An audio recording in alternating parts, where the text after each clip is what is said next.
I gotta watch a Hatchet movie. I guess I'm throwing this out of the fucking player and putting on Hatchet. But it wasn't, that excited. Back in the day, it would have. It would have been like, fuck yeah, let's have some beers and watch a Hatchet movie. Now it was just, I gotta watch a Hatchet movie. I guess I better drink some beer. So an hour and a half later, I whipped that fucking disc out of the PlayStation. It smashed against the fucking wall and shattered. Little piece stuck into it. And then I put Hatchet 3 in there. And as I was watching it, I said, "Oh my goblin. This is a remake of Friday the 13th 4 combined with Friday the 13th 6. And now they done stole the Undertaker's gimmick too. What's going on here, Joe? Joe, what is going on here with Friday the 13th, Part 3? Victor Lives. Well, not only that, like right at the beginning, it swipes from Halloween. You know, remember that scene where Michael Myers is laying there and then he sits up? Like The Undertaker. Really fucking effective scene in wrestling and in Halloween. Uh, in this one, doesn't fucking work at all. But it takes place right after the last one, so that works. It does. It does take place right after the last one, Tom. So this one is not directed by Adam Green. It was directed by somebody on the crew from the last ones. I forgot what the dude did. I want to say cameraman, could have been a lighting dude. I Like think Gaffer. yes, yes. And you know, last I don't want to bring it up again, but last week we talked about how noticeable Halloween Girl's eyebrow was. In this one, dude shoots around it, plays with her hair, and it's fine. It's not noticeable. It's not a glaring thing that you're watching the fucking movie. So shout out to him for them. I mean, it just speaks even more on how not good that second movie is, that they didn't think to do anything to help this lady out so some fat drunk dickhead on the internet wouldn't bring it up. But it's just something that has to be noticed because I'm sure, after the movie came out, people were like, hey, so they said on the next one, we got to figure out how to. But then you still got the rest of the movie to go through. Well, luckily, Tom Holland is not in this one. So, you know who is, though? So in the last one, she killed Victor Crowley. Remember that, Tom? She I killed him. do. Uh, but he's a repeater, Tom. We learned that, and he's one of the repeater ghosts.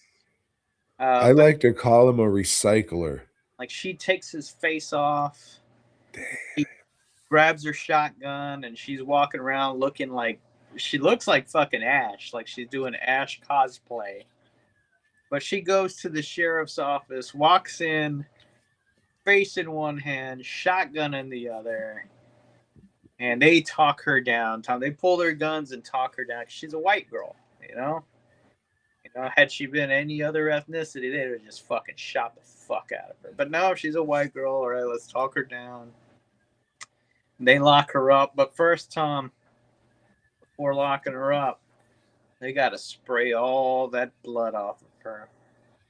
And so you get a shot of this horrendous tattoo that she has on the side of her body. And I guess maybe some people think this thing looks sexy or whatever, but yeah, that shit did nothing for me at all.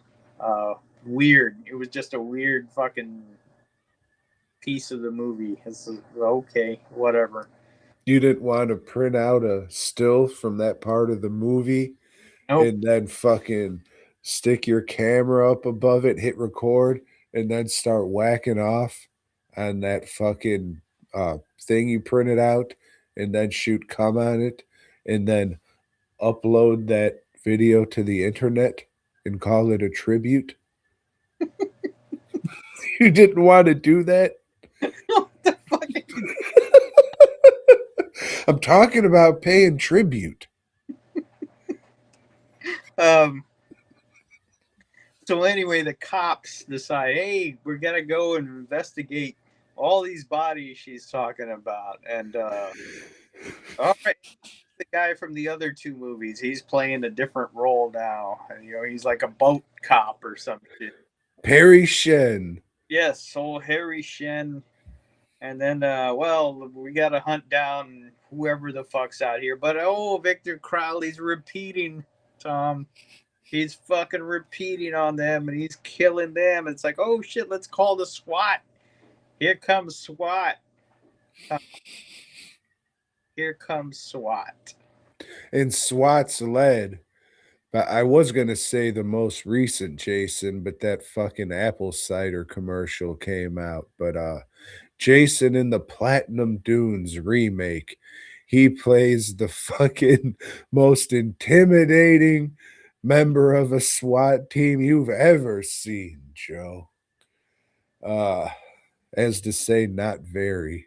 Mm-mm. I guess. But he's not the only convention all star in this one, Joe. Who do you got? You got Waylon Jennings on the boat from People Under the Stairs.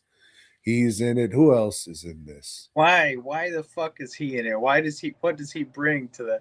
You got the guy that fucking adopted the gremlin. Adopted the Mogwai. He's in it. Caroline Williams is a reporter, and she goes to interview eyebrow girl at the Don't call her eyebrow girl, Joe. just fucking did. Fuck. She interviews her, and it's like, well, she's got to get her out of jail so they can go deal with Victor Crowley, because only a Voorhees can kill a Voorhees or some shit like Fuck. I've heard that before. right. And they go get ashes from Sid Haig, who says the gay F word more than a few times, Tom. Not very cool. That's Not not all he says, Joe. mhm. It's not all he says. Well, he's just a good old rebel, Tom. That was the only scene in the movie I found entertaining. I thought it was okay. I laughed, but it was like, well, this is all right.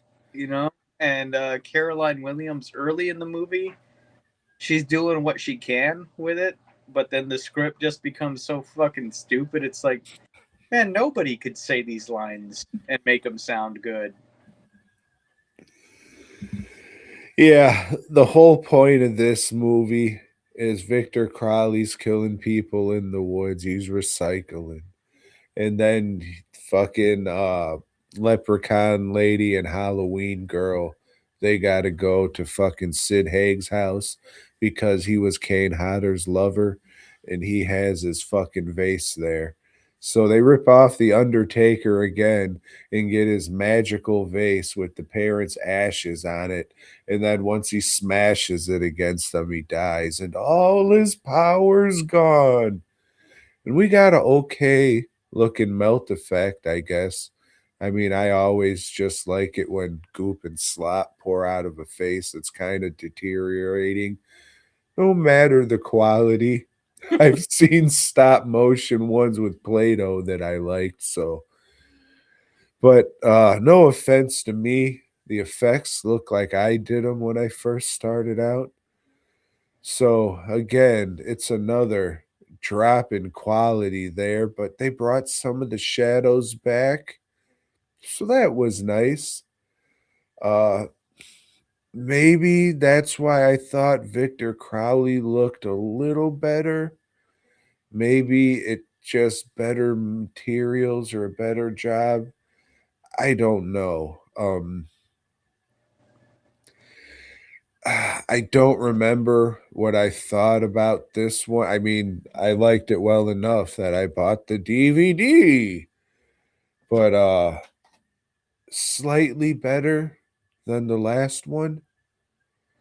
but the kills look like a lot cheaper. There's a lot more, but mm,